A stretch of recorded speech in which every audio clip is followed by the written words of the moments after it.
Okay, we're looking at the A10. The A10 has no flight pack batteries installed.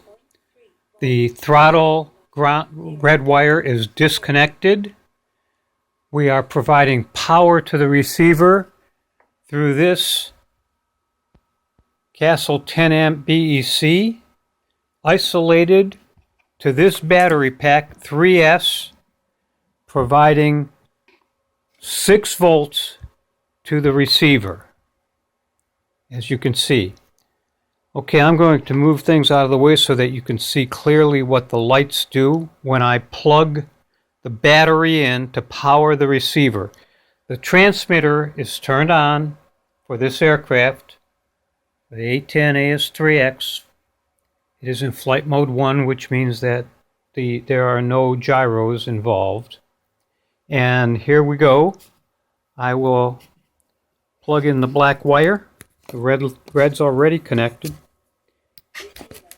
And you can watch what happens. Mind, red light, and green light. And we'll sit here and we'll watch for a minute. The RPM sensor, by the way, is definitely connected. As you can see, it's coming out here. I'll show you in a minute.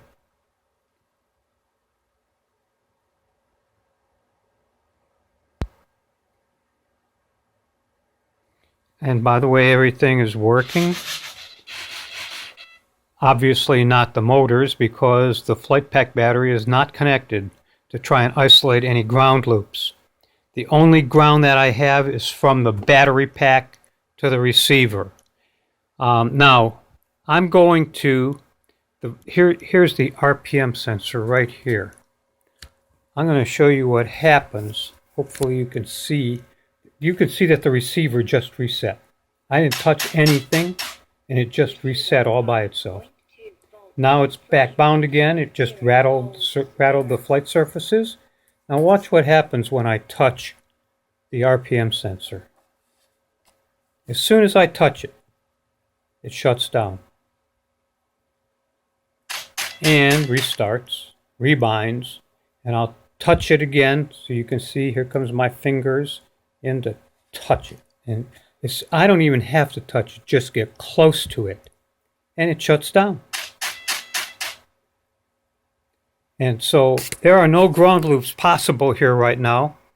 Nothing except this battery, and this battery eliminator is actually functioning as a voltage regulator because that's a 3S battery.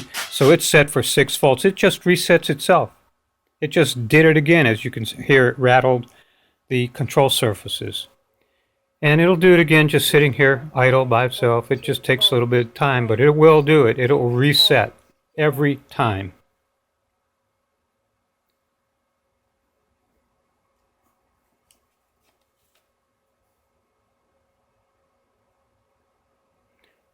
While it's connected, everybody's working okay.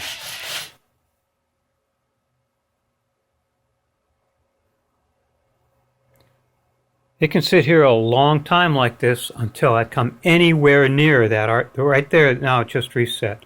I did not touch the RPM sensor. All I did was move my cell phone so that you could see the video better, and it reset.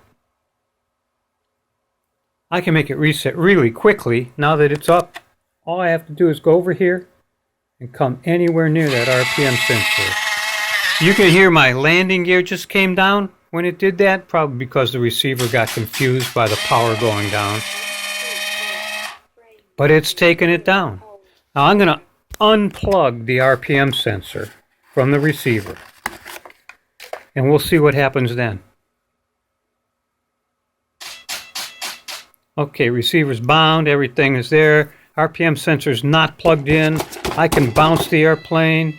Everything stays up. All the control surfaces work just fine. Nothing goes bad ever. Everything's just fine. Not a problem, not an issue, as long as the RPM sensor is not plugged in. I hope this helps. I don't know what to tell you. I can't see any possible ground loop here. This is the connector for the built-in battery eliminator circuit in one of the two 100 amp Hobby Wing ESCs. There is a backup battery here for in case we ever lose any power from the BEC. It'll kick in as a Scorpion backup. It's not connected. Nothing is connected to the receiver at this time, or has it been through this whole video. And so I can't see any possible ground loop here.